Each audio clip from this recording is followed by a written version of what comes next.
You just keep coming back for more. You just keep coming back. You just keep coming back.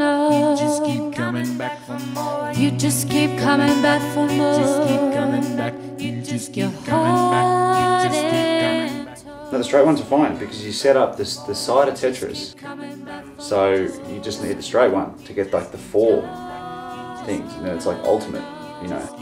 You just keep coming back for more. Just keep coming back. You just keep coming back. Just keep coming back. Just keep coming back for more. You just keep coming back for more. Just keep coming back. Just keep coming back. You just keep coming back for more.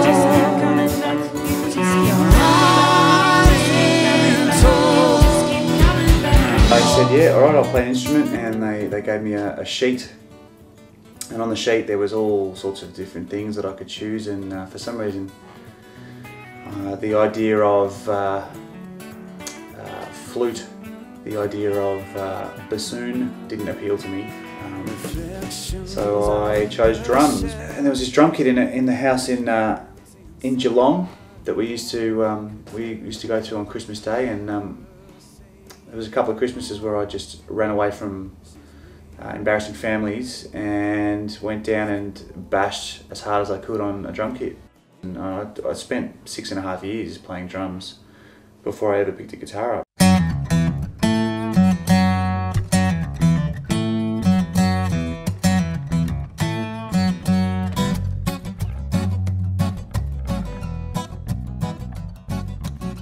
For the life of me, I couldn't find a band, or I couldn't find musicians to jam with that I gelled with, or I couldn't find musicians full stop. So I followed the path of another mate of mine who was a drummer, and he'd started to play guitar. So I just picked a guitar up at his place and started to teach myself, because guitar was portable and I could take that wherever I wanted to go and do whatever I wanted at any point without worrying about a CD player, or about worrying about you know, anyone being there to form a band with. Sitting at the head of a table, standing at the edge of a life. Very hard to play guitar first off, because you know, when you surround yourself with really big instruments, and you know, I couldn't read music because I could read drum music, but it's a different world. So I had no melodic experience, and I just played by ear and played by what I saw people do on TV, and tried to listen to what people were doing on CDs. Smiling as he's drinking, I know he's got a laugh in a lime. But I always wanted to learn everything exactly, and I had that perfectionist kind of way about me.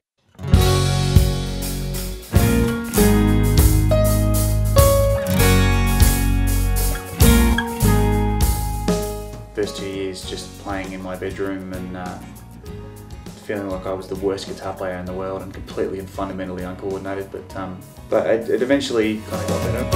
I've been down this road, seems like 100,000 times. Yeah, I've taken every day with just my shadow by my side. Now that I have you, everything's come true, pushing the butterflies away. All that I want to say is, don't let go of me now.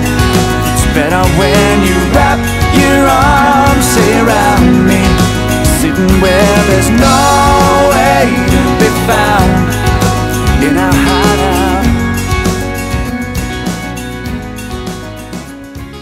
I won a competition called Melbourne Fresh out of Revolver Upstairs, which is still going, and I won some free recording time with that, which was really cool. And yeah, I was doing a heap of gigs, and it was all going really well. If ever you wanted a timestamp of where you were at that point, it was that first demo EP of you know, I only just started singing, first few songs, so So I was really happy with it because of that, because it's where I was at, and God knows what people thought of it. People seemed to like it. You just keep coming back for more.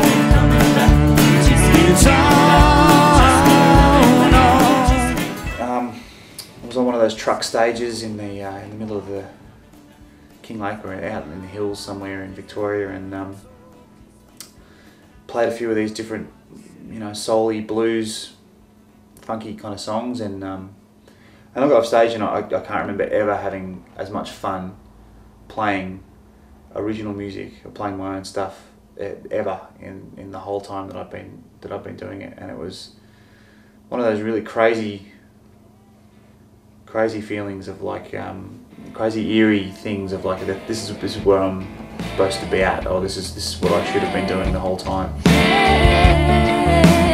Watch you walk away from my window.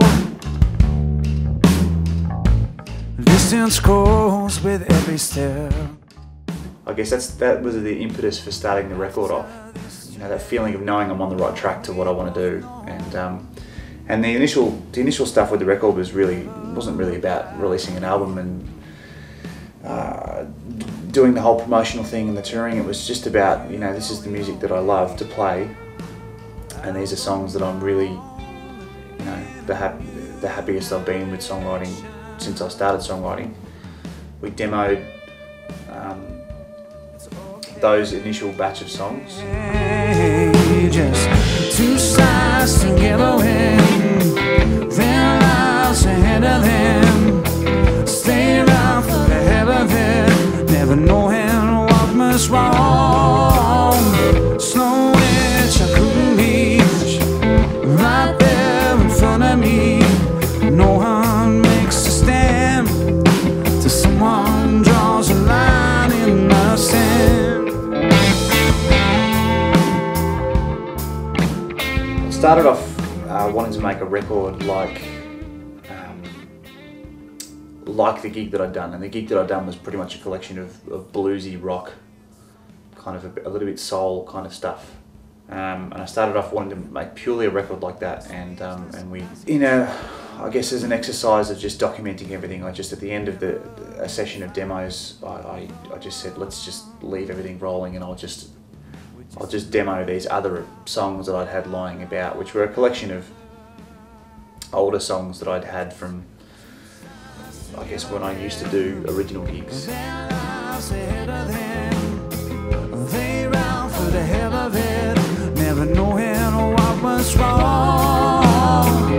Slow which I couldn't reach, right there in front of me. No one makes a stand till someone draws a line in the sand. Mark Stanley, the guy that I worked on the album with, I just remember him kind of listening to a few songs and going, why is that song not involved? Why is that song not involved? And there was probably another half of a record there that he really thought was cool and really wanted to use.